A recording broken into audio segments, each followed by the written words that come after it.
to the great detectives of old-time radio. From Boise, Idaho, this is your host, Adam Graham. If you have a comment, send it to me, box13@greatdetectives.net. Follow us on Twitter at Radio Detectives, and become one of our friends on Facebook, facebook.com/Radio Detectives. Well, before we do get started, I want to encourage you to pick up your copy of Slime Incorporated. It's my first ever detective novel, and really I mix a lot of new and old elements to tell a story that reads a lot like classic detective fiction, but with a uniquely 21st century setting. You can pick it, Slime Incorporated, up as an ebook, or also as a paperback through Amazon.com, other fine retailers. Well, now it's time for this week's episode of Nick Carter. Our original air date on this one is April 18th of 1946, and the title is The Case of the Make-Believe Robbery.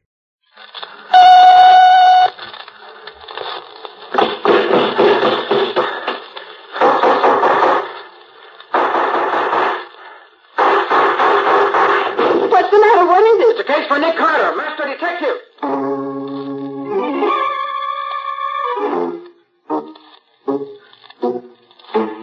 Yes, it's the case of the make-believe robbery.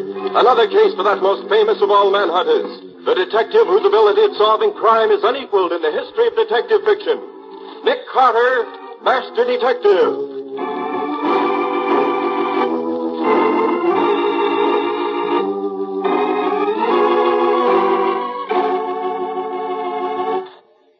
So I says to the director, well, how about putting me in this picture, too? Why should I pay you $10, says he. You ain't no cop.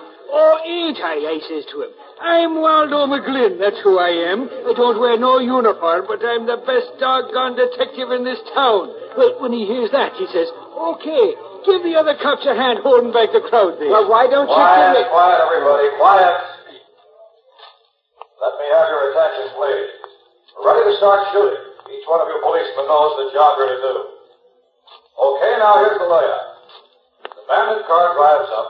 The two crooks get out of the car, walk into Reingold's jewelry store, and go straight through the store to the offices in the back. The camera will follow them as they go. We're not taking any sound now. That'll be done in later. Then, as the crooks come out of the store again, they'll get in the car and drive up the street. The sound truck and camera will follow them for some other shots later. Is that clear? You know what he means? Yeah, I know. All right, stand by. Everybody in the scene, act natural, please, and don't look at the camera. Here comes the bandit car. On your toes now.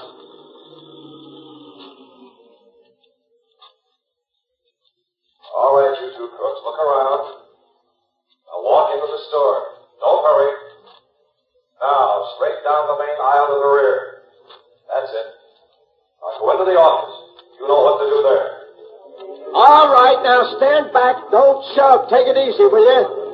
Gee, McGlynn, this is exciting, being part of a real moving picture. Oh, I don't know. It's all right if you ain't never done it before. Have you ever been in a picture before? Have I been in a picture?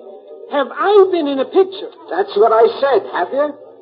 You know, this ain't a bad way to make $10, just standing around watching some other guys work. I bet you've never been in a picture. Hey, those were pistol shots. Come on. Hold it, you dope. Those were part of the moving picture, remember? Oh, yeah. I just wanted to find out what you'd do if... Who are you, kid?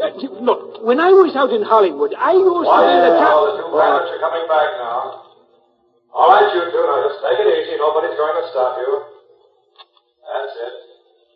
Now get into your car and drive off down the street. We'll follow you for the other seats. Now get going. We'll be right behind you. You policemen hold back the crowd until we get well down the street, and then you can let them go. You'll get your checks at headquarters tonight. Thanks, and so long.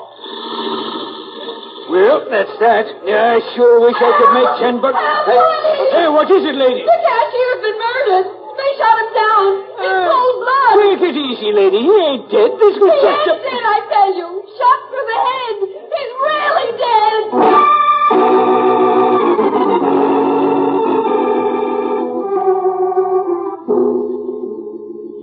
Mr. Gotti, you gotta do something. I'm lowering. That's why I'm here, Mr. Reingold. Matty, I'm amazed that at least one of your cops wasn't bright enough to have seen through this phony moving picture business. Oh, don't rub it in, Nick, please. Was headquarters ever approached at all? Never. The individual cops were the only ones they contacted. $1 million worth of beautiful stones they took right out of the main safe and killed my cashier. Well, don't you carry insurance on your jewels, Mr. Reingold? Sure, I carry insurance, but I lose all my stock stones. Well, did you know about this moving picture business in advance? Sure I did. About 11 o'clock this morning, a guy who said he was Fred Harlan, a director for Colossal Pictures, come in and asked me could they use my store for making a movie. Said they wanted a one-story building like mine, not too big, but important. I said, would the sign over the store showing the picture? And he said yes. So I told him okay. Did this man who said he was Harlan have any credentials? Oh, sure. Sure, his papers was good. Colossal Pictures, it said. Who was here with you at the time? There was me, my nephew, Lester Green, and my cashier. What did this Harlan look like? Well, a little bigger than me.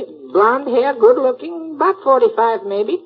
He was wearing sunglasses, the Hollywood kind. You keep the safe open or closed during the day? Always. It's closed. So much jewels it contains. When we want something, we unlock it. Take out what we want and then quick close it and lock it again. Who had the combination? Me, my nephew Lester, and my cashier, nobody else. Keep the burglar alarm on or off during the day? Always, it's on. We have a button to turn it off when we want to get in. See right here. Look, the alarm is still on. Why didn't it go off when the safe was open? The alarm wasn't turned off. We can be sure the cashier didn't open the safe with them. Let's see. Here's why the alarm didn't work. What you got, Nick? The alarm wire's been cut. Piece taken out of it to make sure it would stay cut.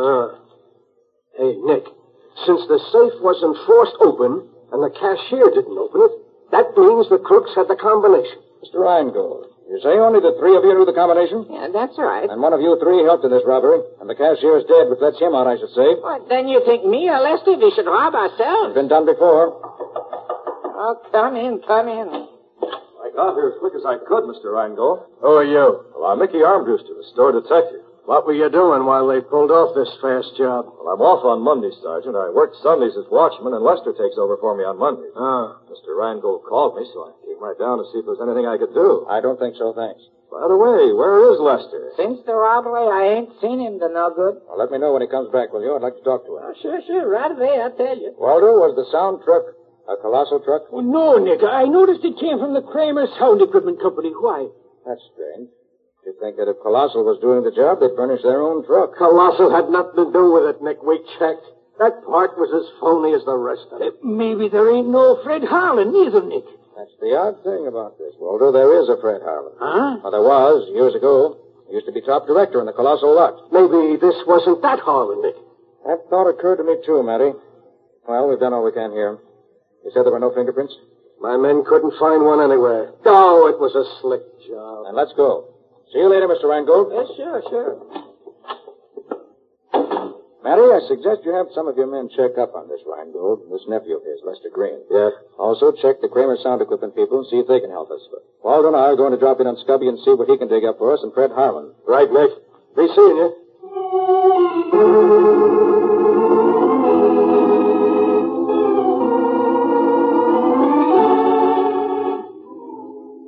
Now, Mr. Kramer ain't here now. When'll he be back? I don't know. Look, have you seen a fellow with blonde, wavy hair around here in the last couple of days? Blonde, wavy hair? Yeah. Wish my hair was wavy. I tried my sister's hair crown stuff, but it didn't do no good. Did you see that guy around? Maybe I should have wore a hairnet like she does. Look, dimwit, can you answer me a plain, simple question? Sure, well, go ahead. Ask me a question. Ask me a... Look, has a guy with blonde, wavy hair been around here lately? The fellow directed the movie this noon had wavy hair. That's the one I mean. Have you seen him? Yeah, he was directing The Crooks. And they shot off guns, and a woman came rushing out and yelled, "Murder!"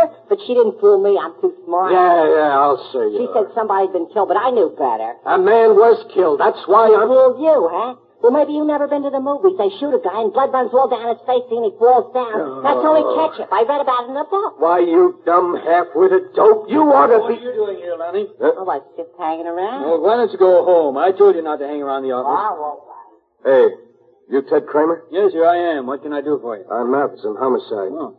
You seen a man with blonde, wavy hair around here recently? Oh, you must mean Fred Harlan, the movie director. Yeah, that's the one. Yeah, sure. He was in here yesterday. Hired my sound truck. He tell you anything about himself? Well, he said he was an old-time director and showed me his credentials. Said he was doing a job for Colossal, but they weren't furnishing the truck because the job was too small. He had to furnish the cameraman, too. Know who he was? Yeah, he's a friend of mine. I recommended him, and Harlan hired him. Darn good man, too. Does a lot of picture work. What does this Harlan look like? Oh, about 5'10", good-looking. Man of about 45, I'd say. Wore big Hollywood sunglasses. But it was raining yesterday. Yeah, I know. But you know these Hollywood nuts. All right. Did he tell you anything about the job he was going to do? Yeah, he did. He was all excited about it. Said he was just shooting a few scenes, but it would give him a chance to show that he was still a good director. He's trying to make a comeback, he said. Your truck's not back yet, huh? No. He said he'd probably keep it all day. Well, okay. Thanks. See you later.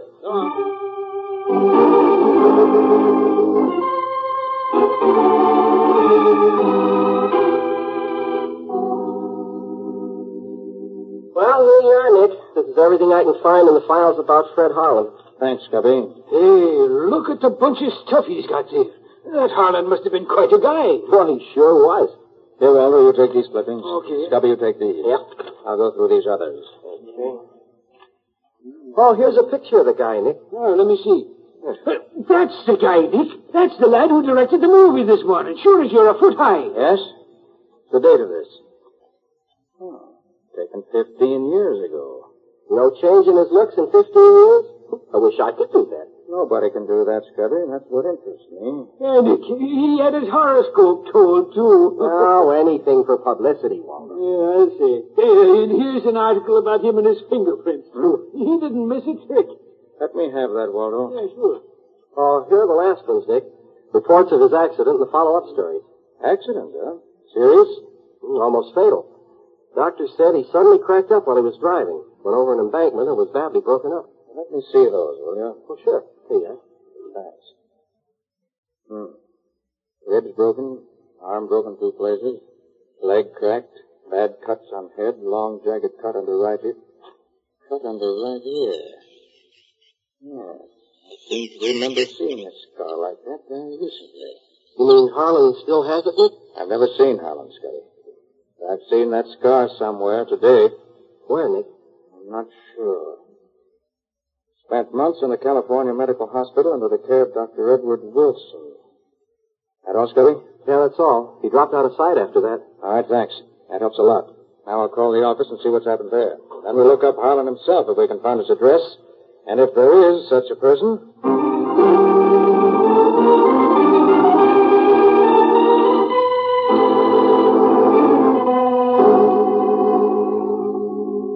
Hello, Sergeant. Anything new? Not much, Patsy. The boys are... Oh, one moment, Sergeant. Nick Carter's office, Patsy Bowen speaking. Patsy, Nick. Have you heard anything from Matty yet? Oh, he's right here. You want to talk to him? Yes, put him on. Nick wants to talk to you, Sergeant. Oh, thanks, Patsy. Hello, Nick. Matty, anything new? Well, the boys just found the sedan the crooks used about 6 miles out of town near the river. The sound truck is in the river. They're hauling out soon as the crane gets there. Any reports on Rheingold or Lester Green yet? Yeah, we've been working fast. Nothing much on Rheingold except that he had his stuff completely insured, so he won't lose a nickel. But this nephew of his, this Lester, seems to have been quite a lad in days past. That's so. Yeah. Has a long record with the Hollywood police. Oh, nothing serious, just some studio brawls and several arrests for reckless driving.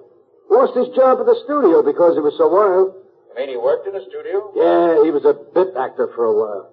Then he'd know the movie technique, wouldn't he? What? My golly, Nick, he sure would. Has he turned up yet? No, he hasn't. But we got the boys watching for him. Good.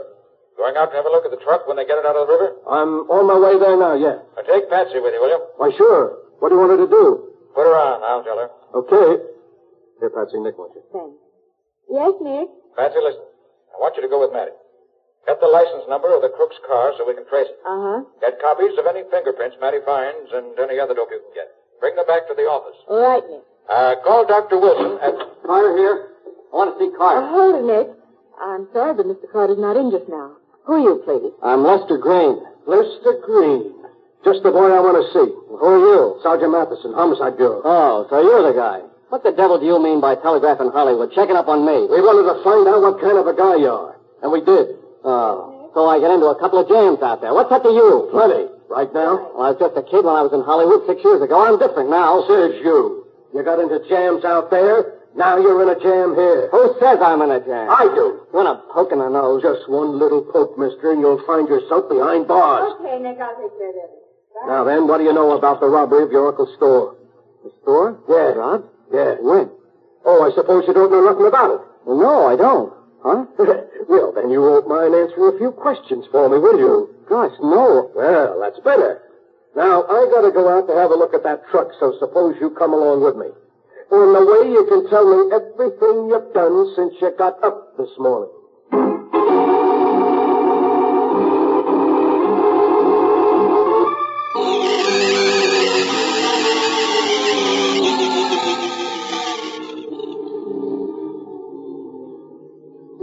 Nick, we must be way out in the sticks by now. Are you sure we're going right? That's what the cop said. Straight ahead to the next gas station and turn right. Yeah, maybe this address we're going to is a phony, Nick. Just because Harlan gave it to the man he rented the sedan from, don't prove he really lives there. It doesn't prove he doesn't either. Oh, look, there's a gas station overhead, Nick. One of them little one-pump places. Good. That must be it. I hope he's got something to eat there. I'm starved. How many you want, please? Fill it up. Should take about 5 gallons. Okay. By the way, do you happen to know if a man by the name of Fred Harlan lives around here? Harlan, sure king. Lives about half a mile up this road. Seen him lots of times. Good-looking feller. Blonde, wavy hair, about my height, wears big sunglasses. Yeah, that's the feller. Does he always wear those sunglasses? Oh, sure, all the time. Oh, once he took them off to wipe them. I seen he had a bad cast in his left eye. Guess he don't want nobody to see his bum eye. Anybody live up there with him? Oh, never see anybody. Always alone when he come in here. You want anything else? Well, you better look at the oil. Okay. About his business? Oh, yeah, he was here a couple of days ago. Told me he was movie director. Said he was going to have chance to make a picture and gone back again. It's the same guy, all right, Nick. And it is Harlan. Maybe. Have you seen him in the last few hours? No. He went out of here this morning early. I ain't seen him since. Well, his dog is still there, though. I hear him barking a while back. The mean creature, that dog. Harlan told me once I better keep away from his place if I didn't want to get that up. I see. Well, how much will I owe you? Well, 6 gallons gas is $1.20. Your oil's all right. Here you are. You got anything to eat here? Got some hot dogs and some candy bars. Hot dogs. Them's for me. Give me 2. You want mustard or coleslaw on them? Yeah, put them both on. I ain't fussy. And a pickle, too. Give me 2 hot dogs. No mustard or anything. Not even a roll. Just the plain Franks. 2? Without no rolls? No nothing? Just plain? That's right. It seems to me you've been crazy, but it's your business. I thought you never ate them things, Nick. I don't. I'm buying them for a friend. I hope he likes them.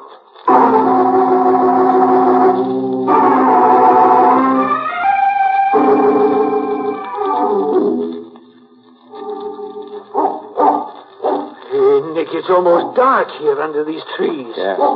Isn't a very attractive place Harlan lives in. That must be the dog you told us about. Yeah, the dog. I hope he don't decide to take a bite out of my leg. Well, if my plan goes right, Walter, this dog won't take a bite out of either of us. Now, let's see if Harlan is home.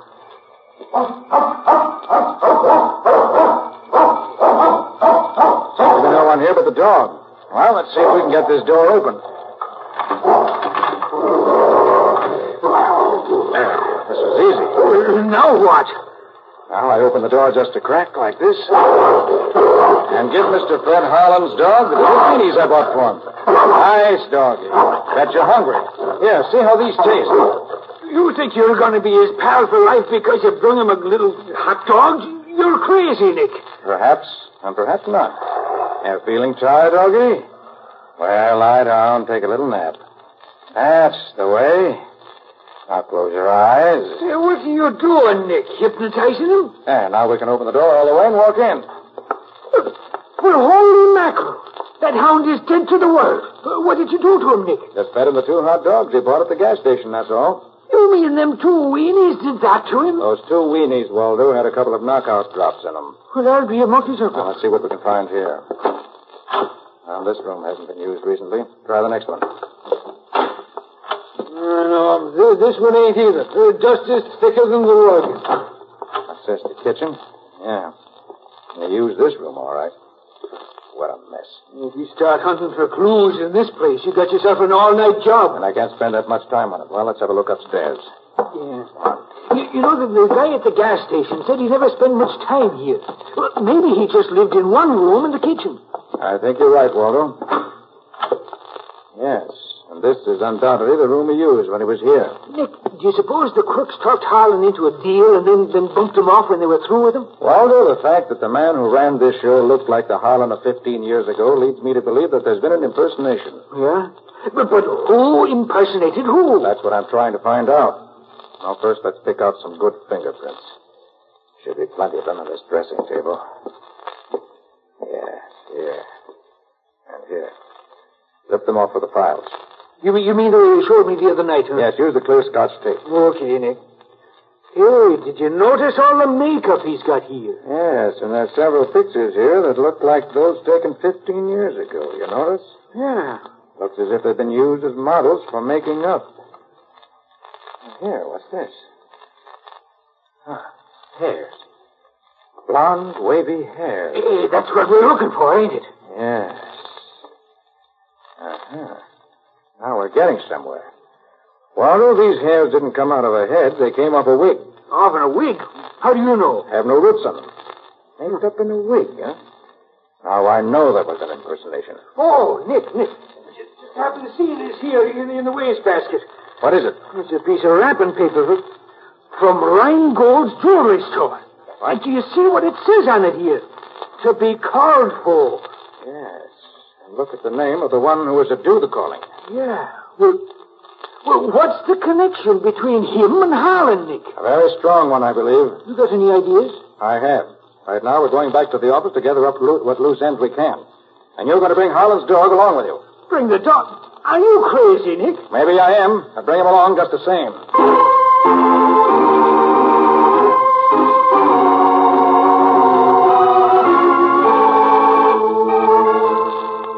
And when they hauled the truck up out of the river, they found this megaphone in it.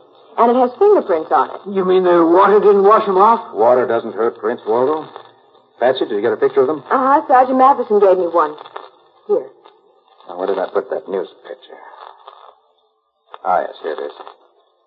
Now, let's see. The prints on the megaphone matched the picture of Harlan's prints exactly. Then, by golly, Nick, it was the original Harlan who did the job. Is that good or bad, Nick? Anything that helps solve the case is good, Patsy. And if Harlan himself did it, it's certainly one step nearer the end. Nick Carter's office, Patsy Bowen speaking. Oh, yes, just a moment, please. I'll put Mr. Carter on. And Nick, it's Dr. Wilson of the California Hospital. He's the one who treated Harlan after his accident. Oh, yes. Hello, Dr. Wilson. Yes. Uh-huh. I see. Wouldn't have recognized him, huh? Yes, of course. Well, Doctor, do you know where he went after he left the hospital? Oh, he did? I see. Well, thanks very much, Doctor, for taking the time to call me like this. I really appreciate it. Goodbye. Well, Nick? Just as we suspected. When Harlan left the hospital, it would have been difficult for even his old friends to have recognized him. He was badly cut about the head and had lost over 50 pounds. Dr. Wilson said he was in pretty bad shape. And he came back here to live. Nick, I'm getting all balled up here. If Harlan actually is Harlan, he couldn't look the way he did 15 years ago before the accident, but if he does look the way he did then, it can't really be Harlan, which it is. Oh, boy, you are tangled up, aren't you? Patsy, call Matty and tell him to meet us at Rango's store. Waldo, how's the dog? You're still sleeping, Glory be. He's a mean son of a gun, that one. Okay, put him under your arm and let's go. Put him under your arm and let's go. It's all I can do to lift the brute off the floor. No, don't gripe, Waldo. Just be glad it isn't a Great Dane. A great... Oh, nuts. Come on, you.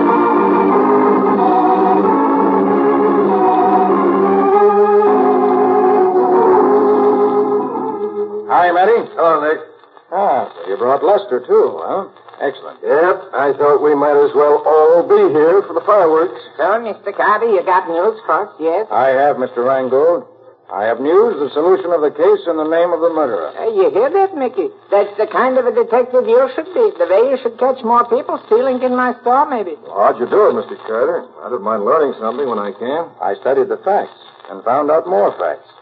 I discovered that this robbery today was the result of years, probably, of careful planning, of leading a double life, of the killer being himself half the time and somebody else the rest. I learned that a man was so badly broken down through a nervous collapse in an automobile wreck that his own friends wouldn't have known him. And he traded on that fact, got himself a job of trust and confidence. In fact, he became an employee of a jewelry store. He was a store detective. Well, what do you know about Carter? Are you insinuating that? I'm insinuating nothing. I'm giving facts. You got yourself this job here, watched and schemed and planned, and when you were ready, pulled this phony movie setup and robbed the safe. That's hard to believe, Nick. Have you got proof? Waldo, let the dog in. Okay, Nick. I'm glad I am to do it. Hey, what's all this, Nick? Why the dog guy? That dog belongs to Harlan. He also belongs to Mickey, as you can see by the way he greets him. For a while, I thought somebody impersonating Harlan had done this robbery, but I finally realized that the man who impersonated Harlan was Harlan himself, now known as Mickey Armbruster. Yeah, man, mixed up. You got more proofs than a dog, Mr. Carter? I have. When Matty takes Mickey's fingerprints, he'll find that they match these prints of Harlan's I found in a newspaper. And they'll match the prints found on the megaphone the phony movie director used. And you'll find Mickey knew the combination of the safe also. It took time to get it, but he was in no hurry. When he was here in the store Sunday watching, he cut the burglar alarm wires as a safety precaution. And he wore the dark glasses while he was playing Harlan to conceal the cast in his eye, which, as Mickey, is so plainly evident. Well, Mickey, am I right? Yes, Carter, you're right. Thought my plan was foolproof. If by impersonating myself as I looked 15 years ago, I'd throw you all off the track. My jewels. Mickey, you bum. They're my jewels. Why, you'll never see them. My pals will take care of me when the time comes. Who'll work with you, Mickey? You don't really expect me to tell you that, do you? They're friends of mine. I'm going to need friends before this is over. You don't have to tell us who they are, Mickey. We'll find them without your help. As a movie director, you should know better than to take moving pictures of your pals and then not destroy the film. That's the best evidence in the world. The camera was on the sound truck when we drove it into the river. It was, but it just happens that the camera was watertight and the film is still good. It's being developed right now. And when we get a look at it, they'll be able to pick up your pals and recover all of Ryan Gold's jewelry. The movie you were making may have been a phony, but the film you took was real. And your conviction is going to be real, too. You can depend on that.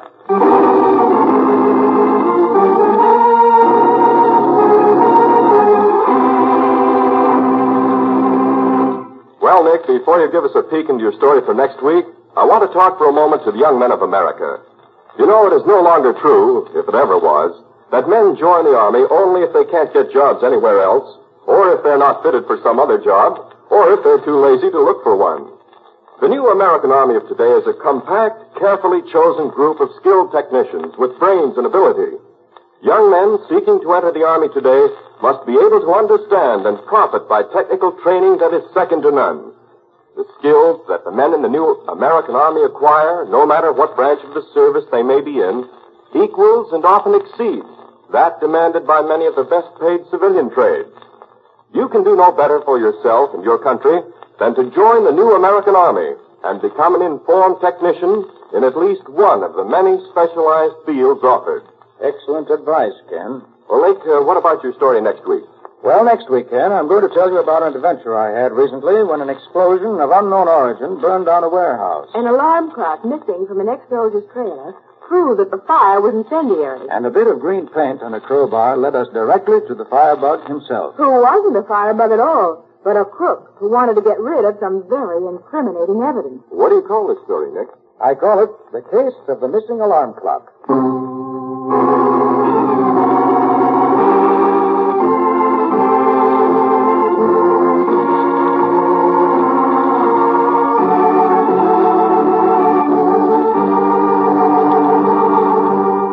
Nick Carter, Master Detective, which is produced and directed by Jock McGregor, is copyrighted by Street and Smith Publications, Incorporated.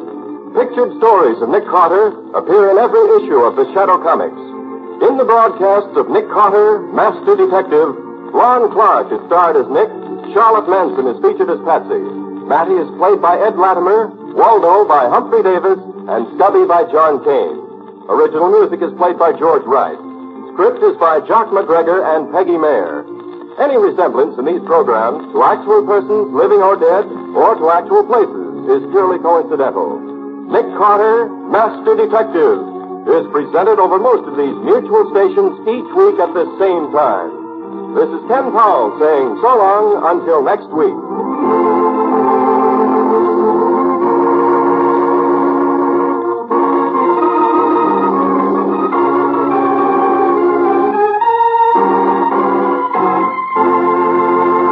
This program was heard in Canada through the facilities of the Canadian Broadcasting Corporation. This is the Mutual Broadcasting System. Welcome back. I don't know if I recall a single episode where they had so many characters doing dialects of varying degrees of quality. The one thing that does stand out, and I think it does separate some of the New York versus Hollywood productions, particularly when you get to this post-war era, is when it came to their foreign accents. The Hollywood productions, I think, generally had a more realistic accent, while in New York, a lot of the dialects and accents really sounded like came off the vaudeville stage in the 1920s and 30s, even at this point. As for the mystery itself, I thought it was interesting. I think Nick Carter usually sends us around in circles for the solution. The idea of a man impersonating himself was not something I would have thought of, so kudos on the good mystery plot there. All right, well, on to some listener comments and feedback. We start with John, who says, thank you for broadcasting all the old-time radio shows. I listen to them every night before bed. The commentary before and after the shows are also informative. Thank you for your time you put into doing these shows. Thank you, John, and I really appreciate you writing in to me. That'll actually do it for today. We will be back tomorrow with yours truly, Johnny Dollar, and next Thursday join us for another episode of Nick Carter. In the meantime, send your comments to box13@greatdetectives.net. Follow us on Twitter at Radio Detectives and become one of our friends on Facebook. Facebook.com/Radio Detectives. From Boise, Idaho, this is your host, Adam Graham, signing off.